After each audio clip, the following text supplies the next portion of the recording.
Hello, coucou à tous. Bienvenue sur la chaîne Budget and Life by Mimi.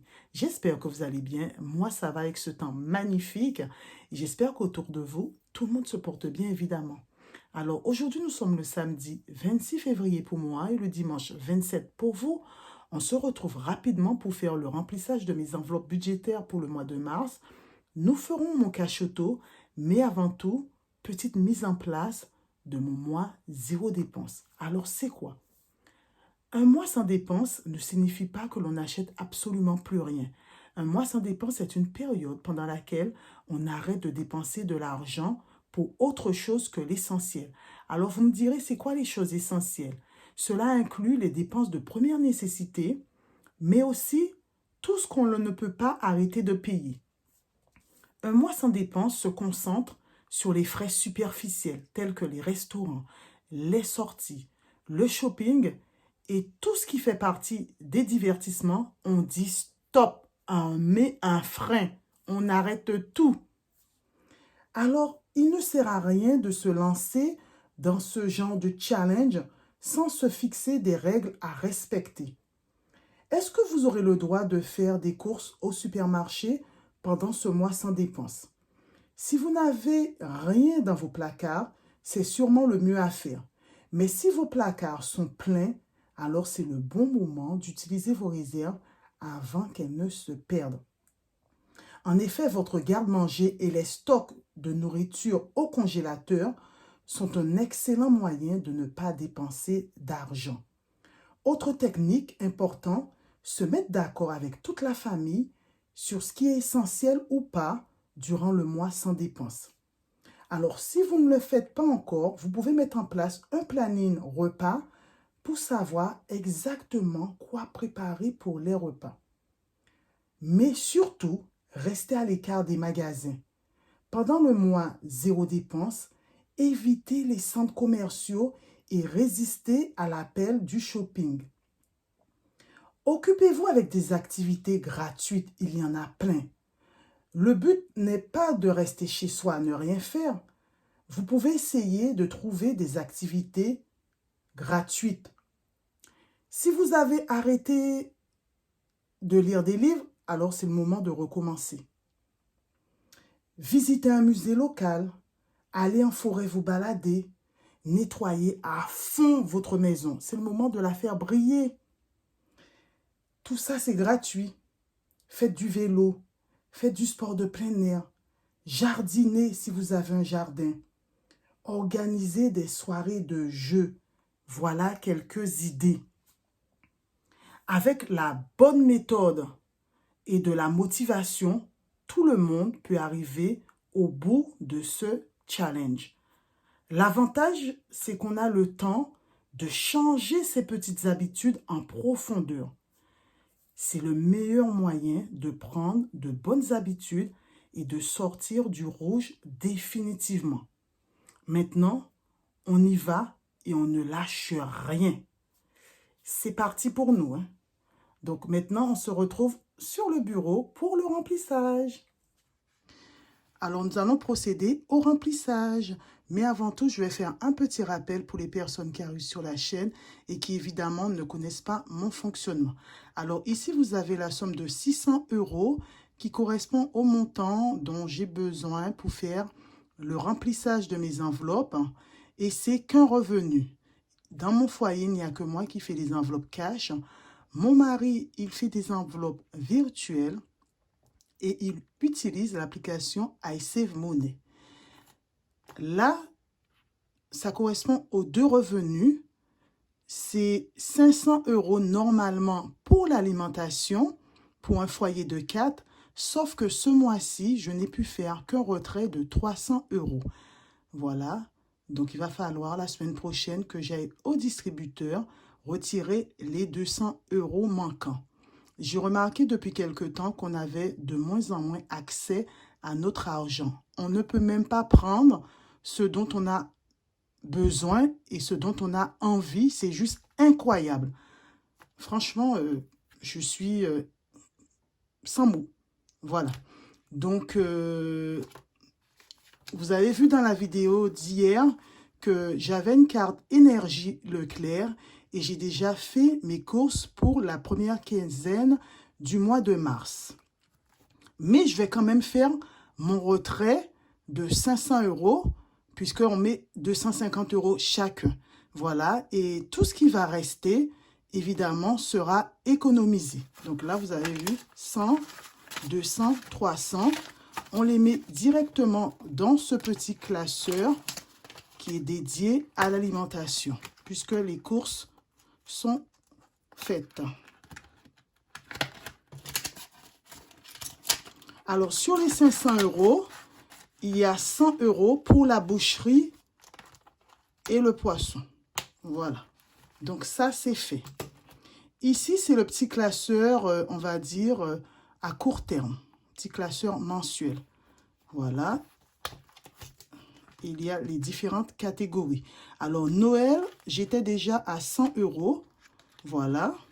Et je vais rajouter 50 €. On passe à 150 €. Je vais noter hors caméra, comme d'habitude. Cadeau. Alors, je vous avais dit que j'allais donner 200 € à Lulu, sauf que mon mari, il a dit que c'était trop, que 150 €, même 100 €, c'était largement suffisant, puisqu'il lui faisait un autre cadeau. Donc, je lui ai donné 150. Et là, j'ai 50 €. Voilà. Je rajoute 50 € et on passe à 100 €. Voilà. Voiture, je n'avais plus rien. Et on va mettre 100 € et j'ai rendez-vous pour mon contrôle technique mardi. Donc, les 100 € vont y passer. Hein. Sachant qu'il y a 2 ans, c'était déjà 75 €. Comme tout a augmenté, ça m'étonnerait qu'ils n'aient pas augmenté eux aussi. Donc, je suis sûre que je devrais payer au moins 85 €. Donc, on met les 100 €. En plus, j'avais déjà noté. Fac Lulu, je mets 50 €. On passe à 350 €. Donc, il ne me restera plus que 50 € à mettre pour boucler cette enveloppe.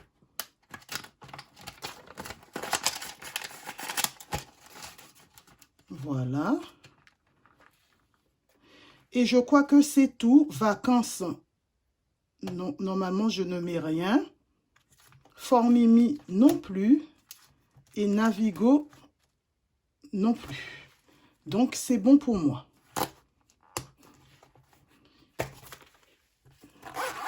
Et là, c'est mon filofax. On va mettre pour le quotidien, on va dire.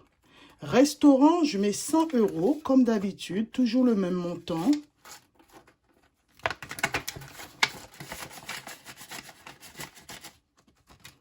Divers, c'est 50 €. Divers, c'est mon argent de poche.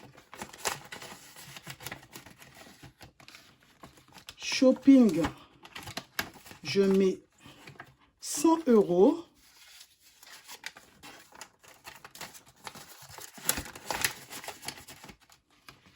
Loisirs, je mets 50 €. Ce sont des enveloppes mensuelles. Et beauté, c'est 50 €. Voilà. Il n'y a que l'alimentation que je fais par semaine. Et ensuite, là, c'est le suivi compte bancaire. Donc, il me restait normalement, vous voyez, 215 €. J'ai fait un retrait de 50 € pour mon cash auto. Et là, il me reste 165 €. Et je dois noter le gâteau de Lulu. Je crois que c'est 20 €. Voilà. Donc, je vais faire tout ça hors caméra. Et voilà, les amis, c'est déjà fini. Et on passe à mon cash auto. Alors, ce n'est pas une surprise, puisque je vous ai dit que je mettais 50 €. Et là, c'est la semaine 9. Voilà.